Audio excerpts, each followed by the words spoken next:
Graças, paz, irmãos. Glória a Deus. Então, como eu fiquei devendo aí, a gente falou que ia dividir o último tópico aí em 3 videozinhos, né?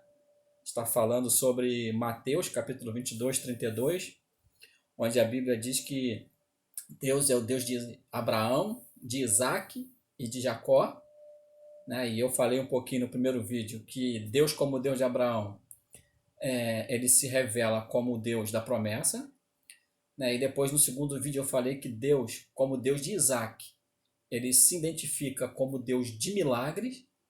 E agora ficou faltando eu falar um pouquinho sobre o Deus de Jacó. Como Deus de Jacó, Deus ele se manifesta como o Deus da mudança. Glória a Deus, né, irmãos? Interessante, irmãos, que a Bíblia mostra vários casos que Deus muda o nome das pessoas. Por quê, irmão? Porque, biblicamente falando, os nomes têm um significado muito importante. Em algumas vezes, o nome está relacionado com até o próprio caráter da pessoa. Então, quando Deus mudava o nome de uma pessoa, é porque ele queria mudar a história de vida daquela pessoa. Assim Deus fez com Abrão, que passou a ser Abraão, fez com Sara, que passou a ser Sarai, fez com Jacó, né, que significa suplantador, que é o que a gente vai falar agora, que a Bíblia mudou o nome de Jacó, e Jacó deixou de ser suplantador e passou agora a ser aquele que prevalece, né, porque Deus mudou o nome dele de Jacó para Israel. Israel quer dizer aquele que prevalece. Glória a Deus. A gente vai lá no Novo Testamento também, é interessante a gente ver Jesus chamando Simão Pedro de Cefas. Simão, no hebraico, né, quer dizer aquele que ouve. Né? E Cefas, no grego, né, quer dizer pedra, Pedro, né, que também traduzido quer dizer pedra, rocha. Ou seja, Deus ele mudou o nome de Pedro para que Pedro deixasse de ser só aquele que ouvisse, né? Só aquele que ouve, para ser uma pedra, uma rocha. Tanto é que Deus usa Pedro, né, para que ele revele aquela revelação fantástica lá em Mateus, no capítulo 16, né, que Jesus pergunta por discípulos: e vocês, quem dizem que eu sou? E Pedro diz: tu és o Cristo, o Filho do Deus vivo. E Jesus vira para ele e fala assim: não foi carne e sangue quem te revelaste isso.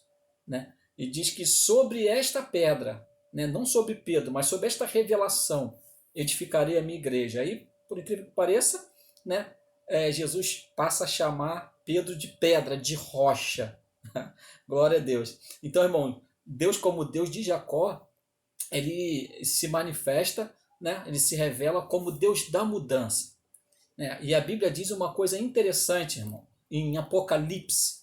Quero ler Apocalipse com você, capítulo 2. Apocalipse, capítulo 2, verso 17. Olha que coisa legal aqui, ó. Olha só. Quem tem ouvidos, ouça o que o Espírito diz às igrejas. Ao vencedor, dar-lhe-ei do maná escondido, bem como lhe darei uma pedrinha branca. E sobre essa pedrinha, escrita um nome novo, o qual ninguém conhece, exceto aquele que o recebe. Aleluia. Glória a Deus. Ou seja, irmãos, Deus também tem um nome novo para nós. Deus também é Deus de mudança na nossa vida. Por quê? Por que Deus muda nosso nome? Porque Ele quer mudar a nossa história, Ele quer escrever uma nova história. Interessante que o apóstolo Paulo, lá em 2 Coríntios, capítulo 5, versículo 17, diz que aquele que está em Cristo, nova criatura é. As coisas velhas já passaram, eis que se fizeram todas novas. Ou seja, Deus é o Deus da mudança. Deus, como Deus de Jacó, se revela como Deus da mudança. Ele é o Deus que pode mudar a nossa vida. O salmista diz que ele transforma o nosso lamento, o nosso folguedo em baile. Deus muda o nosso lamento em baile. A Bíblia diz que o choro pode durar uma noite, mas a alegria vem pela manhã. Deus ele é poderoso para mudar, para transformar. Né? Se a gente for ler o Salmo 126, o Salmo 126 também é interessante. Me veio aqui agora o Salmo 126. Deixa eu ler rapidinho aqui, para não ficar muito longo. Mas eu queria ler como está escrito lá, porque é muito interessante esse Salmo. Salmo 126. Aqui, Salmo 126. Olha que coisa interessante. Quando o Senhor restaurou a sorte de Sião, ficamos como quem sonha. Então a nossa boca se encheu de riso e a nossa língua de júbilo. Então entre as nações se dizia: grandes coisas o Senhor tem feito por eles. Com efeito, grandes coisas fez o Senhor por nós. Por isso estamos alegres.